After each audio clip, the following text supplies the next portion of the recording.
Oke, assalamualaikum warahmatullahi wabarakatuh, teman-temanku sebangsa dan setanah air. Welcome back. Masih bersama gua di sini, Doni Priayi, dan hari ini kita masuk ke segmen ngomik, ngobrolin komik.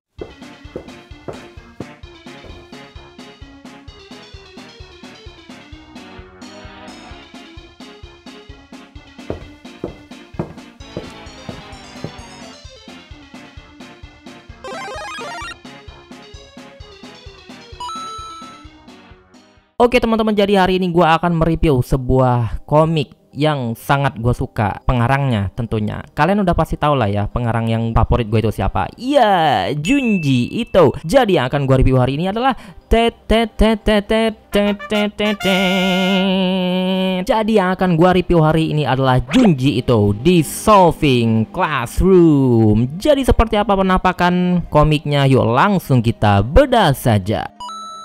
Oke teman-teman, jadi hari ini gue akan mereview komik Dissolving Classroom by Junji Ito. Dan uniknya adalah komik ini tuh bukan diterbitkan oleh Viz Media, tapi melainkan diterbitkan oleh Vertical Comic teman-teman. Biasanya kan Junji Ito ini dipegang lisensinya sama Viz Media ya. Nah ini adalah perbedaan besarnya tuh, jadi bedanya beda banget ya tuh. Seperti ini, tebalnya juga beda. Jadi seperti inilah dia komiknya Dissolving Classroom, dan ini komiknya cukup pendek ya. Jadi komiknya itu cuma 174 halaman ya, cukup pendek. Kayaknya jadi komik paling pendek Junji Ito ya. Oh iya, si komik yang kucing-kucing itu berapa ya? Kayaknya itu sama yang kucing-kucing itu termasuk yang paling pendek deh ya komiknya. Dan info aja untuk komik Dissolving Classroom ini, selain yang diterbitkan oleh Vertical Comic, juga diterbitkan oleh Viz Media ya. Cuma yang versi Viz Media itu dia udah hardcover dan gambar depannya itu nggak kayak gini teman-teman. Dan untuk versi ini tuh dia lebih murah ya, lebih murah daripada versi yang Viz Media. Nah dan gue sukanya di sini untuk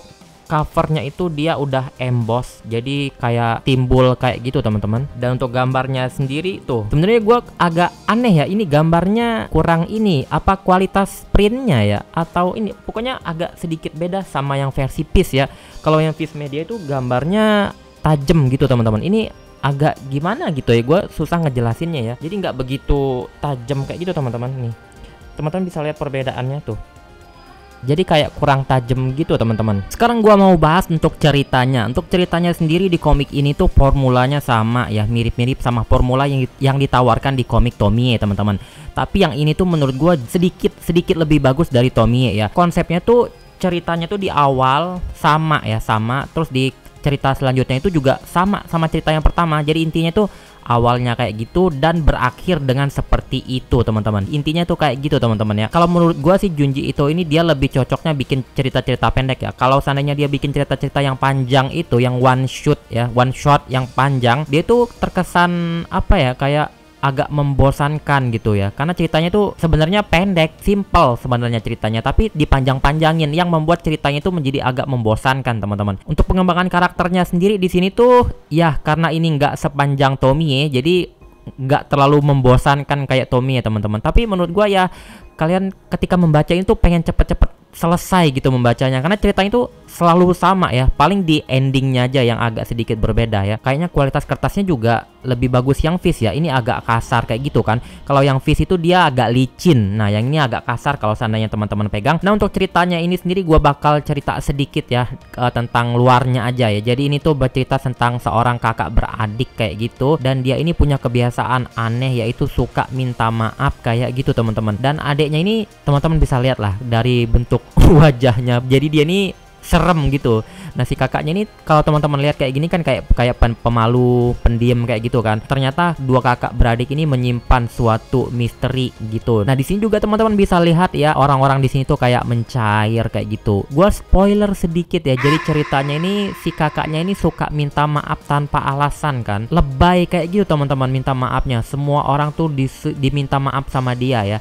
Nah orang-orang yang mendengar minta maaf itu lama kelamaan kayak mencair kayak gitu teman-teman ya, bener-bener mencair sedikit demi sedikit. Makanya dia kayak gini teman-teman ya, meleleh kayak gitu otaknya kalau seandainya denger permintaan maaf dari si kakaknya ini. Kelanjutannya seperti apa dan seperti apa sosok adiknya ini, kalian penasaran? Tinggal baca aja komiknya. Nah, dan ini juga sebentar lagi bakal dirilis di Indonesia ya, oleh Alex Media. Gua nggak tahu kapan, tapi udah di teaser ya sama editor-editornya. Ini pasti rilis di Indonesia. Jadi teman-teman yang penasaran ya, nggak pengen beli versi yang Inggrisnya, bisa tunggu versi Indonesianya. Dan menurut kalian apakah ini worth it ya? Menurut gua dari segi cerita ini lebih bagus sedikit ya daripada Tomie, karena Tomie itu kan terlalu panjang dan terlalu membosankan karena ceritanya berulang-ulang. Ini juga ceritanya berulang-ulang, tapi ceritanya itu lebih pendek kayak gitu teman-teman. Jadi level membosankannya itu nggak membosankan kayak Tomie. Dan di belakangnya ini juga ada satu cerita bonus kayak gitu, dan